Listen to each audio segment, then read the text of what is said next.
কেমন হয়েছে? হ্যালো বন্ধুরা, তোমরা সবাই কেমন আছো? আশা করছি সবাই ভালো আছো, আমিও ভালো আছি। আজকে নতুন আরেকটি ডিশ নিয়ে চলে এসেছি। আজ বানাবো কাবলি চানা। তো দেখতে থাকো আমার সম্পূর্ণ ভিডিও। কাবলি চানাটা বানানোর জন্য আমি ওভারনাইট এটা কাবলি ছোলা ভিজিয়ে রেখেছিলাম। দেখো কাবলি ছোলাগুলো ফুলে কতটা মোটা হয়ে গেছে। যেহেতু কাবলি ছোলা বানাবো তার জন্য আমি একটা আলু দিয়েছি। আমাদের বাড়িতে কেউ আলু পছন্দ করে না, সেই কারণে আমি একটা আলু দিয়েছি। প্রেসার কুকারে অল্প পরিমাণে জল নিয়ে নিয়েছি। এই কাবলি ছোলার সাথেই আলুগুলো দিয়ে দেব সিদ্ধ হওয়ার জন্য। দিয়ে দিলাম এখানে কাবলি ছোলাগুলো। দেখো সাথে দিয়ে দিচ্ছি অল্প পরিমাণ লবণ। এই 1-1.5 চামচ লবণ দিয়ে দেবে। আমি এখানে 1 চামচ পরিমাণ লবণ দিয়ে দিলাম। এখন প্রেসার কুকারে ঢাকনাটি আমি আটকে দিচ্ছি। এখন আমি গ্যাসটি জ্বালিয়ে দিচ্ছি। এখানে অপেক্ষা করব 3 থেকে 4টে সিটি পড়ার জন্য। তো দেখতে থাকো আমার সম্পূর্ণ ভিডিও। কাবলি চানা বানানোর জন্য এখানে আমি টমেটো, পেঁয়াজ, লঙ্কা আর আদা রসুন কেটে নেব। তো দেখো এইভাবে আমি পেঁয়াজগুলো কাটছি।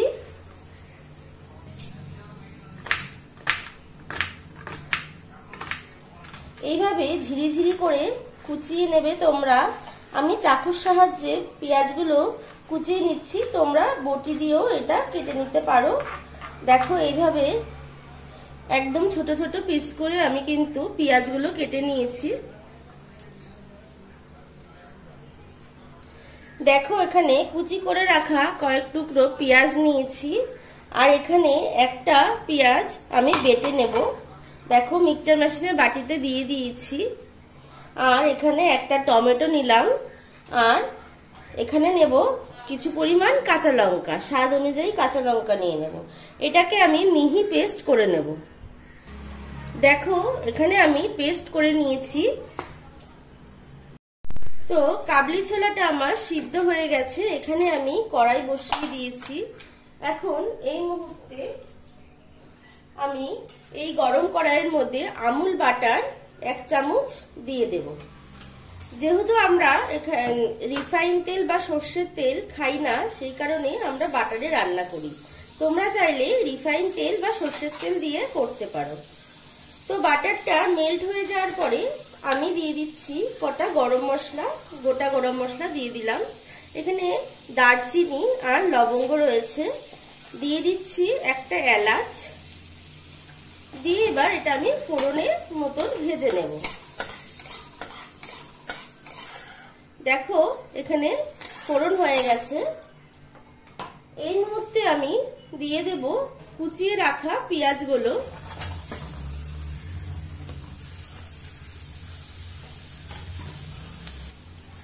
দেখো পেঁয়াজগুলো দিয়ে এইভাবে ভালো করে নাড়াচাড়া দিতে হবে।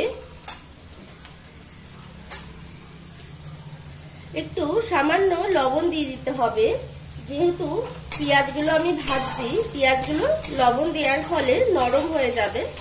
দেখো এইভাবে ভালো করে ভেজে নেবে।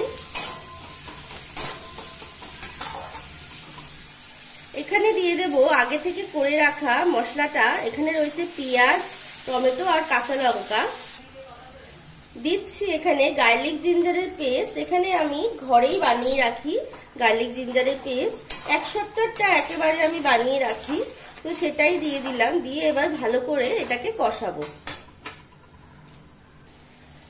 দেখো মশলাটা একটু মজে এসেছে। এই মুহূর্তে দিয়ে দেব আমি হলুদ গুঁড়ো। পরিমাণ মতন হলুদ গুঁড়ো দিয়ে দিলাম। এখানে আমি দিয়ে দিয়েছি 1 টেবিল স্পুন হলুদ গুঁড়ো। এইভাবে ভালো করে নাড়িয়ে চাড়িয়ে কষিয়ে নেব।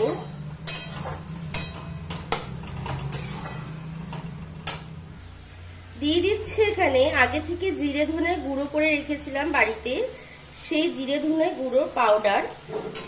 এই ফ্লেভারটা এত সুন্দর আসে ঘুগনিতে, তোমরা একবার দিয়ে দেখবে, তরকারিতে খুব ভালো লাগবে। তো আমার দেখো অলমোস্ট মশলাটা কষানো হয়ে গেছে। এখন এই মুহূর্তে আমি দিয়ে দিচ্ছি, আমাদের এখানেই পাওয়া যায় এই মশলাটা, জানি না এটা কি বলে, সাম্বার মশলা। দেখো লেখাই রয়েছে সাম্বার মশলা।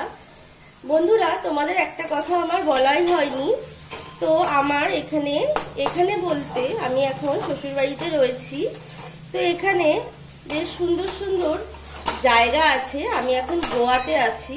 হ্যাঁ, আমার শ্বশুরবাড়ি গোয়া, তো গোয়াতে আছি। তোমরা যদি গোয়ার আউটসাইড সবকিছু দেখতে চাও, এই সম্বন্ধে জানতে চাও, এখানকার সম্বন্ধে, তাহলে অবশ্যই কমেন্ট বক্সে কমেন্ট করো, আমি তোমাদের জন্য ভিডিও আপলোড করব।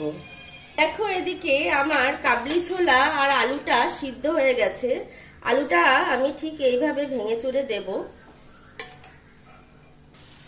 দেখো আলুটা আমি এইভাবে ভেঙে চুরে দিলাম। যেহেতু আমাদের বাড়িতে কেউ আলুটা খুব একটা পছন্দ করে না, তো আমি একটার বেশি তরকারিতে খুবই কম দিই আলু। তো দেখো এইভাবে আমি মশলার সাথে মিশিয়ে নিলাম।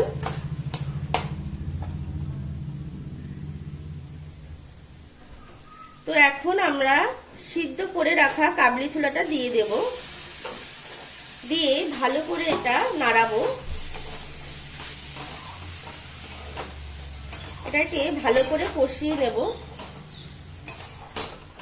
মিনিট দুয়েক এইভাবে কষানোর পরে আমি সিদ্ধ ছোলাগুলো দিয়ে দেব এবং স্টক সমেত দেব। দিয়ে দিলাম আমি বাকি সিদ্ধ করে রাখা ছোলাটা, দিয়ে এবার নাড়িয়ে চাড়িয়ে নেব।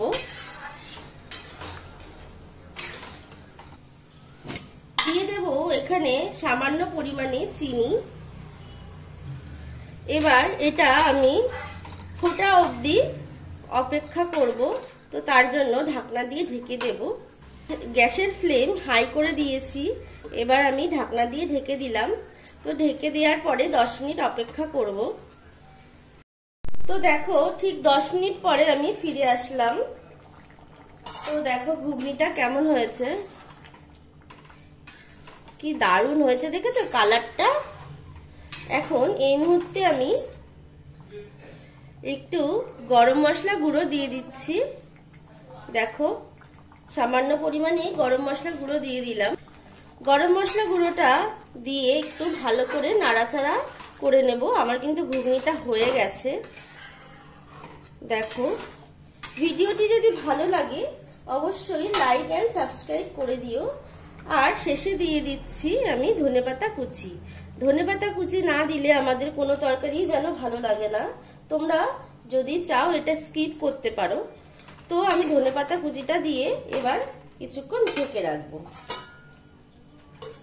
গ্যাসের ফ্লেমটা আমি নিভিয়ে দিলাম, তো এটা ঢেকে রাখবো। কেমন হয়েছে? Thank you.